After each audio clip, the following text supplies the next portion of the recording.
everyone's gonna get a free 5-star servant. And I'm going to give you my suggestion on which one that you should pick up today. Let's jump into it. As you can see here on the screen, we have all the eligible servants that you can pick up, starting with the 6th anniversary. And if you look at this, you can tell right away that we not only have a mix of permanent 5 stars available, but they're also adding in story lock 5 stars, which makes this a fantastic pickup. And the fact that this is available to every account, regardless of where you stand. You could have been playing this game since it first came out 6 years ago, or you could have played this game last week. It doesn't matter, you will be able to pick up a 5-star once you complete Fuyuki. And for those of you who are only listening to this, let me go ahead and just list them out for you. Altera, Artoria, Mordred, Arjuna, Orion, Napoleon, Tesla, Lancer Artoria, Enkidu, Karna, Bradamante, Achilles, Europa,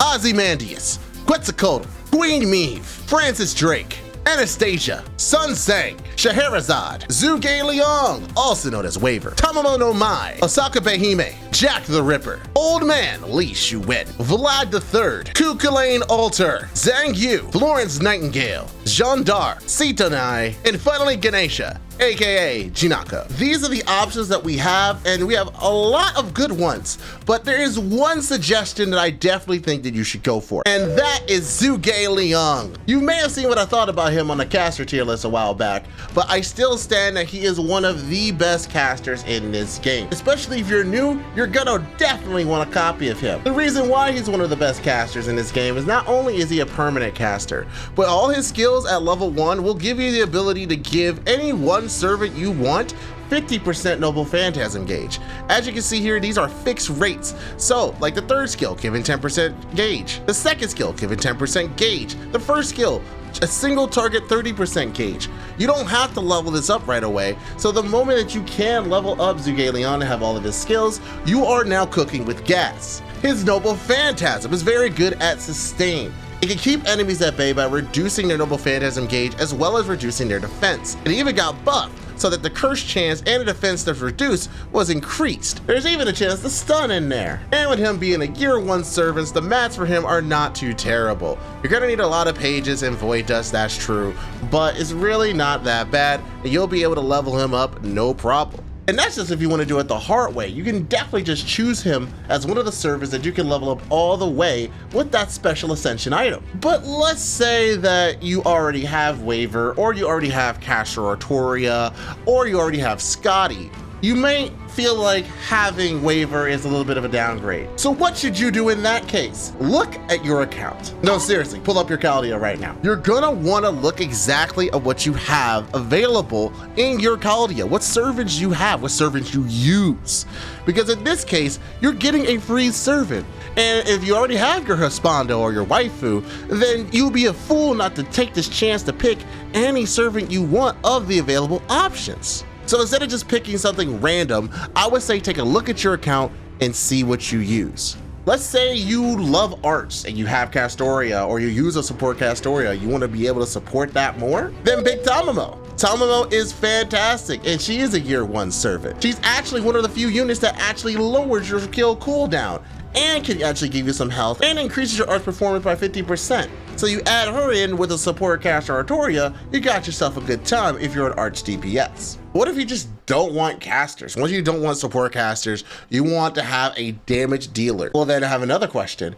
AoE or single target? While there are some amazing servants out there that can go ahead and actually deal with any situation, regardless if they are a single target base or AoE, you generally want to have an idea of who you have for what situation. You're not gonna bring Yang Wei-Fei to go farm embers. You're not bringing Adelante to take down Morgan. So let's start with AoE. Artoria Pendragon has gone from a unit that's not been that good in the past to one of the best buster monster sabers for AoE, only rivaled by Unga Bunga Proto Arthur himself. Her 2nd skill and her 3rd skill both got buffed to facilitate some insane comps. On top of that, her Noble Phantasm also increased, increasing the amount of damage that you get. On top of that, she also gives herself Noble Phantasm gauge once she uses her Noble Phantasm, which is very nice. It allows her to be used in multiple strategies, especially with a certain fox coming up. For Lancers, you cannot cannot go wrong with Karna. A rule about FGO is that if the servant comes from the Hindu mythology, they are very strong. Rama's kind of the exception, but still Karna is a fantastic monster of a servant. Not only does he have a really cool free costume that you get once you beat Lost Bowl 4, his Noble Phantasm is insane. It got buffed to lower buster resistance on the enemies if they somehow survive. And then we have the niche of the overcharge doing extra damage to divine enemies. You may notice that we're fighting way more divine enemies now than we were back then. And even though each of his skills haven't been buffed, they are still very good and actually add to his overall gameplay. The numbers don't lie, and they spell disaster for your enemies.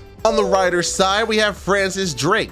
This is also a good year 1 servant that is very good and holds up very well. Gives herself 50% Noble Phantasm and is very good, especially trying to farm doors. If you're following the path of Quick, then Achilles is just as good. Now let's talk about single target. Enkidu is insane. He has a lot of damage coming this way, and he even was buffed even most recently. His Noble Phantasm has a chance not only to stun divine enemies, but also reduces their defense and deals extra damage to threats to humanity's servants. Another rule of FGO is that you come from Babylonia, you're more than likely very good. On the Rider's side, we have Ozymandias, the King of Kings and the Sun God himself. Ozymandias is very good at his job, and he can go ahead and take down most enemies. Not only does he have a chance to seal the Noble Phantasm, but he's gotten quite a good array of buffs that allows him to be strengthened by having the Sunlight Battlefield.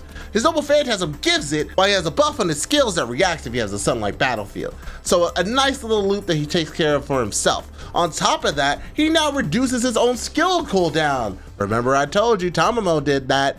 Ozymandias is the other one. But if the King of Slaves is in your style, what about the Tribal Chief? Quetzalcoatl is a fantastic single target buster servant that you've definitely recognized from that Babylonian anime. Out of all the servants that come from this time period, she hasn't really received that many buffs. She only got 1, and that was on her first skill, which allows her to gain crit stars, which is fantastic. She is a crit buster monster.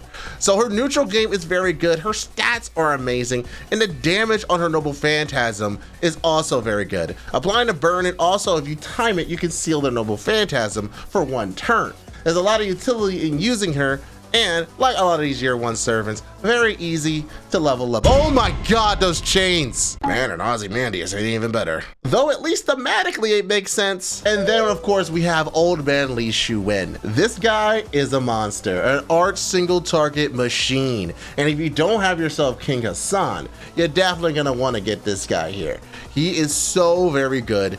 And if you want a target dead, he's dead. If you have Castoria, they're ultra dead. Literally, doesn't matter if they have invul, he can cut through that. If you have evade, he can cut through that. He boosts his normal game.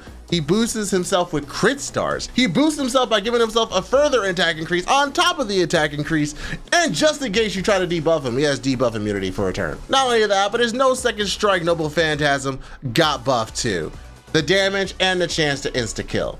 Pretty damn good. Of the servants on the list, this one's a little bit newer, so you're gonna have a lot of these materials that are relatively recent, including stingers and the old classic bones. You're gonna need a lot of those if you're trying to level up those skills, and you need at least 22 bones to level up in the Ascension. So keep that in mind if you don't choose him to Special Ascent. And honestly, those would be my suggestions, but honestly, these are all very good. I didn't mention any of the archers, because if I'm being real here, all the archers are very good. Arjuna got buffed so much you think he was on steroids. Napoleon is literally the man of possibilities and compared to Gilgamesh. Same with Tesla, by the way. The only real loss here would be Orion, and that's only because Uriel is 3-star Orion. And they released a better Orion later. You'll also find I didn't mention any of the berserkers that were on the list. That's basically because each one of them fits a very specific purpose. Vlad is literally the king of the arts meme, and they just buffed him recently, so he's even stronger there. Cool Alter is actually one of the best single target 5-star berserkers,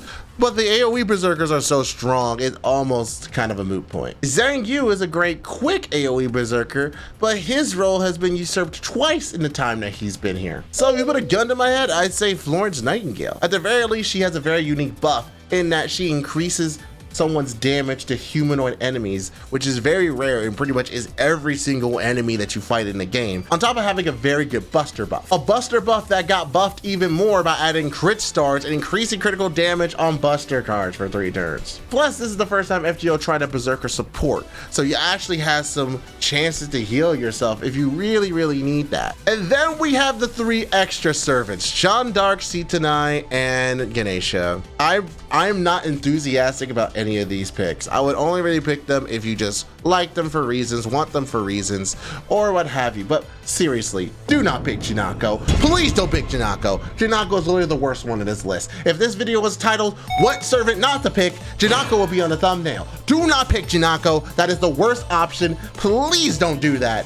I am begging you, I am pleading you. It's not that I don't care as a freaking stone elephant, it's just that the servant is ass. The only good thing about her is that it's super easy to level her up, but why would you do that? She's literally a 5-star that does nothing for you but exist on the field. Please do not pick this one. No, do not pass go, do not collect $200, no. At the end of the day though, this is your choice. This is gonna be available permanently. It's not going anywhere. So literally, if you just can't decide now, just wait and research, do your lookups. GNet Reviews does tons of reviews. Total Sniper does tons of reviews. There are tons of reviews everywhere on these servers because everyone's got an opinion on them. So if you don't know what to pick and you don't like my suggestions, go look it up. The resources are there. This is an old ass game, as you know. But of course, after you pick the servant, you're definitely gonna want ways to try and level them up, and you're probably going to ways to get some Saint Quartz. Well, don't worry, I have a video right here that actually tells you how to get Saint Quartz without spending money. I'll see you there.